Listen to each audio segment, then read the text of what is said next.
Grand Rising, everyone. It's Shay Seeking, and I'm back. I just wanted to do another little share with you guys, another book share. And this one is called The Indian Tribes of the United States, Their History, Antiquities, Customs, Religion, Art, Language, Traditions, Oral Legends, and Myths.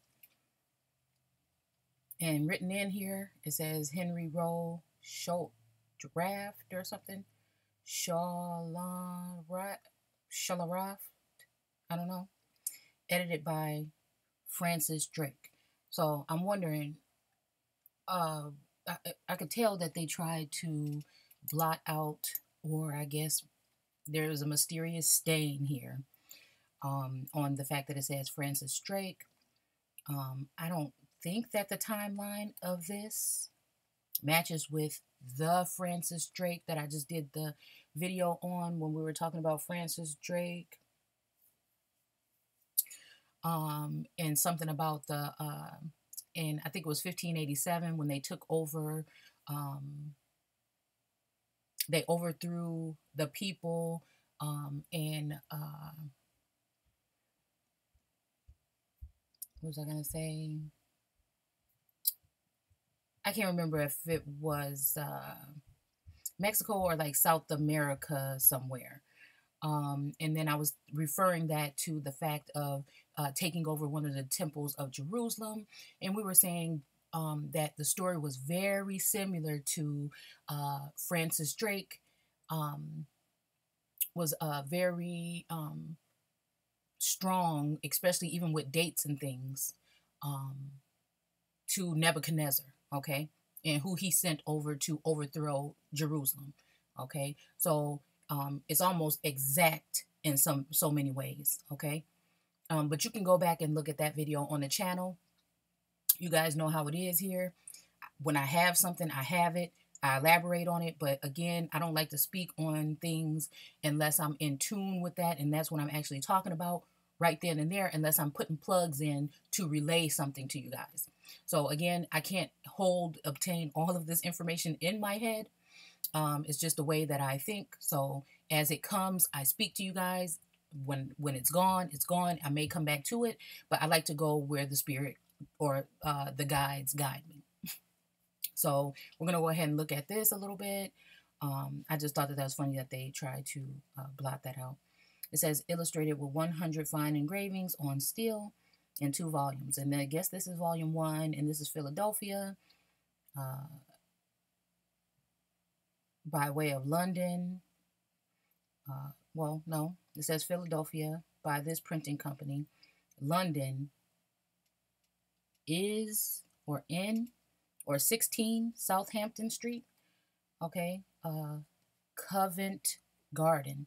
See, and that reminds me of Covenant, but again, there's a lot of history, I bet, and mystery in Southamptons, especially when we're talking about a Jerusalem. It's funny that we're talking about Jerusalem when we're talking about Francis Drake, King Philip or Henry. I can't remember which one I was putting in with him, and the whole Nebuchadnezzar and his guy taking over.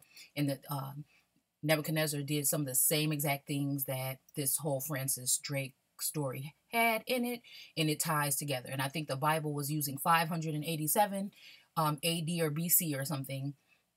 I think it was BC. And of course, like I told you guys, sometimes that sometimes you have to add the 1 back in when it comes to BC, and you will be able to see kind of like what I'm saying. Okay, so let's go ahead and look into this before I take you guys too far over. So this is a book share. I thought it looked like a decent book. I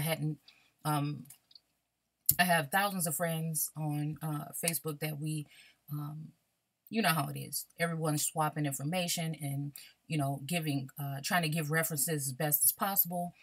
But there's always a way around somebody's information. I hate when people try to relate the fact that you're putting in the term of a meme, which 90% or more, I would say 75%, okay, to be fair, of regular everyday people, okay, don't care if you give them the full information and the whole rundown. Some of these people are not going to turn their way. or turn their face in the way of real information or alternative information because they have been brainwashed into believing what we've been programmed to say and think. Okay, so it doesn't matter. Whoever is going to obtain this information is someone who is meant or has been called to do this type of work. Okay, and you can use different terms. Say, for instance, you're seeing this book right now. You could take in 1847, Congress directed him to procure statistical and other information respecting the history, condition, and prospects of the Indian tribes of the United States. You can Google that, and you should be able to find this book again in Google Books. I mean, it's just as simple as that. So I don't have to even give the link, but I will try. But anyways, I haven't read it. You guys know how I do. I just go through with you guys and pick out a couple of things.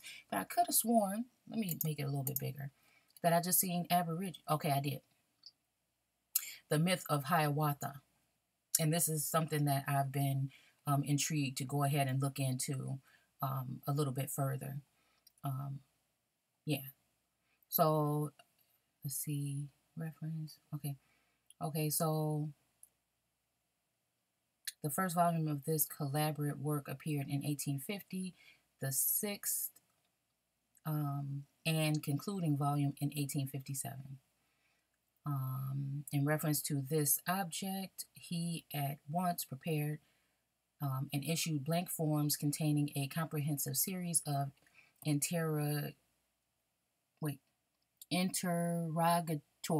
Okay, the fruit. Okay, the fruit of his 30 years. These people have a fascination with 30, 33 threes in general. I don't know. It just seems like, okay, more than meets the eye. So, experience among the Aborigines. Okay, so he was having experience amongst the Aborigines. So, when we're saying the Indian tribes, and you know what? Because yesterday I was reading something like this, and the whole damn page, it took me like 30 minutes to find it again. So, just in case. And this, now you see why I have so much information on this computer, because this is kind of like the way that I'm able to kind of like cast it off to the side and hopefully come back to it before it's long gone in the millions of things that I have on here. Hopefully we can go back in, because I want to know, I want to look more into whoever they're talking about, and then look at what types of work they were doing, and then this is how you go a little bit deeper, okay, than what's offered on the surface. Because someone may have been saying something, like I told you guys the other day, the one guy that I did that video on, he was saying that the Negro was never and should never be a citizen of the United States and blah, blah, blah. And people took that as racial, because you don't know what was going, you don't take this, some people don't take the time to look back at what was going on in that time. And then some people don't even know who they are. So of course they're going to look at it with their feelings first and get upset about it and shun this guy. But when I went into his work, he was a so-called friend. Okay. Whether he was, didn't know he was a foe, really. He was so-called a friend of the Aborigines, or Indians, so-called. And he was basically saying these things to tell them that we were never supposed to be put in their system, basically, or indigenous people. And I use that term when I'm speaking of the people and the people that sprung from the original people. That is what indigenous means. You are a factor of those bloodlines, or a subgroup or a sub-race from those people. So they came here and they joined in with certain Aborigines, and this produced a offspring, okay? So that still makes them indigenous. Now, there can only be one Aborigine, okay? And that's why when you see these books that I'm bringing to you, they always have to refer back. It might say Native Americans, it might say Indians, but they always start talking about the Aborigines, because these terms meant something at certain times for certain people, okay? And when we're going back, we're documenting the fact that we found these old books that are saying they took the land from the Aborigines, not the Indians, not the natives. Same thing what I shared with you guys yesterday. When Columbus came and accidentally called the people Indians, these were the Aborigines, okay? So, again, we're finding more about this going back to Aborigine, okay? Because that's the first before anyone earliest known, okay? So the Aborigines, which were widely distributed throughout the country. So here you go, talking about those lost tribes, like we talked about in the video from the book yesterday. In a sense where we're not saying we were always the lost tribes. I'm not even saying you are the lost tribes. It could be the group that grafted into you that they removed from you at some point in time once they got satisfactory of an amount of people and placed them somewhere else. But still, you are associated with these terms. We just have to find out where exactly we fit in. Okay? Okay? So let's see. But again, that other book said that they were associated with the lost tribes. These were the people that they were found in America. And the fact that we're really sitting here talking about these people were distributed or scattered throughout the country of America, regardless if they called it the United States. Do you see what I'm saying? So, and which elicited much valuable information from persons interested in the and familiar with the subject. This, together with his own portfolios and journals, supplied an abundance of material. So they studied you. They still studying you. They still studying you. Okay.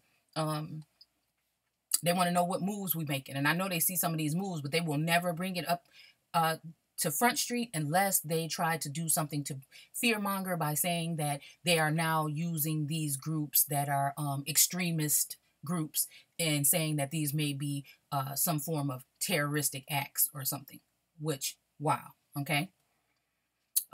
Or unless you're talking about that senator from one of the southern states that referred to black people as Aborigines, and they made him apologize for saying this. Or Malcolm X by saying you're the Aborigines, but you don't want to be called the Aborigines. These things you can take into perspective. So, which were widely distributed throughout the country, and which, okay, we already read this. Okay, this together with his own portfolio, we already read that. The illustration to the work were from the pencil of Captain Seth Eastman. So this will be a very important person to go ahead and look at. So I'm just going to go ahead and write his name on one of my little note things here. Captain Seth Eastman. Okay, of the United States Army. Mr. Schoolcraft, you get these names here, Eastman, Schoolcraft, was a member of numerous scientific and historical societies, and in 1846 received the degree, we really don't care, okay, so, because this is all the stuff to make you think you should believe what they're saying, you know, and we don't go by that, okay. Did not much added, okay, so this Schoolcraft dude, day, okay, since Mr. Schoolcraft Day, not much has been added to our stock of information respecting the American Indian, but investigators, okay, like Morgan, Foster, Gassich, whoever these people are, Powers and Bancroft, and others have enlarged the boundaries of our knowledge of his language and archaeological remains. So, such labor slowly but surely enabled us to arrange the scattered tribes into generic groups or stocks. Again, let's do something here. You guys know where I'm going.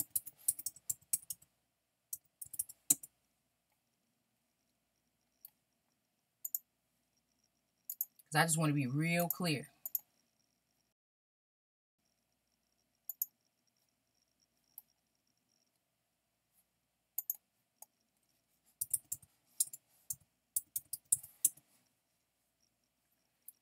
(1670s) again. This book is in the 1800s, but I'm pretty sure they have writings and documentation and information. They named all the people. I don't know in what times these people were, but you can go, and if you really want to do the search, you can go ahead and look them up and see when they wrote their information. You know, this is extra work that they know people don't want to do, so, or don't have time to do because you're too busy trying to live in this rat race. So again, you know, maybe someone else can benefit from that. But again, I'll say, are we in the 6th day? Because we're talking about the 1600s. Okay, belonging to a large group of objects. Okay, formed in English from Latin genere. And then here we go, we have gene in there. So Genesis or gene, okay? Stem of, now this says stem of genus or race or kind. Again, mankind. When we're talking about man, we're talking about something else. When we're talking about mankind, we're talking about somebody else. Period. Take this to the Bible and use it with your Bible study, okay? Because again, this is not your mama's Bible study where we just use a concordance and we use what the pastor says and what we think, because we're all indoctrinated minds in church and what people have been thinking about this without digging deeper for the past test of time where we can go back to. And this is a formula. This has been done strategically, okay, to keep you away from looking deeper, okay? And once you do, the church is going to look at you funny. The people that go to church with you are going to look at you kind of funny when you dig a little bit deeper. And they're going to try to ground you or bring you back into that indoctrinated state of mind. And this is why I don't attend. So, and whether you think so or not, that's just my opinion. So give birth or beget. And again, when we go to beget, beget doesn't necessarily mean that they gave birth. But again, we're talking about a birth of a nation. There's different ways to birth. Okay. Birth can even be used in different ways when it's talking about a ship or in that instance. And then we're talking about the mother, you know, this way, okay? So, or beget, okay? Which derives referring to procreation, again, procreation and familial and tribal groups, hence of a general kind, okay? But not the archetype or the original. So it says not special in reference to manufactured products, not special, not brand name, in plain, cheap packaging is whatever. So this is talking about in 1953, they were using it that way. But we want the earlier, okay? So let's see. And then we go back into gene, the Proto-Indo-European root meaning given birth, derives from referring to procreate or from, okay, again. So you're talking about genealogy, you're talking about Genesis, it's all here. Okay? So to be born of or create, again, anything that was created, okay? In the beginning, when we're talking about Genesis, a creature is just a creation, okay? So, let's see, nature, race, okay? So yeah, we're just breezing through, okay? So let's go back to where we were. Into generic groups or stock. So the generic groups may be some of your terms that Native Americans are using to call themselves these days. Possibly. I'm just bringing it out there. I don't know. Are essential to the elucidation. Okay. Now, oh shit. That's a new word to me. Let's look at that. I hope this is how it was spelled. Let's check again. My short-term memory is just really has a mind of its own. So, elucid. Okay. Let's see. Elucid.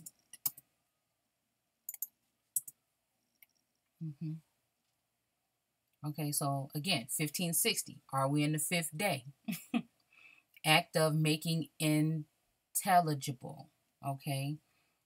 As an explanation from 1660. To speak. Lost ability to speak. Okay, so these people have lost the ability to speak what? Maybe. Maybe this has something to do with speech. I don't know.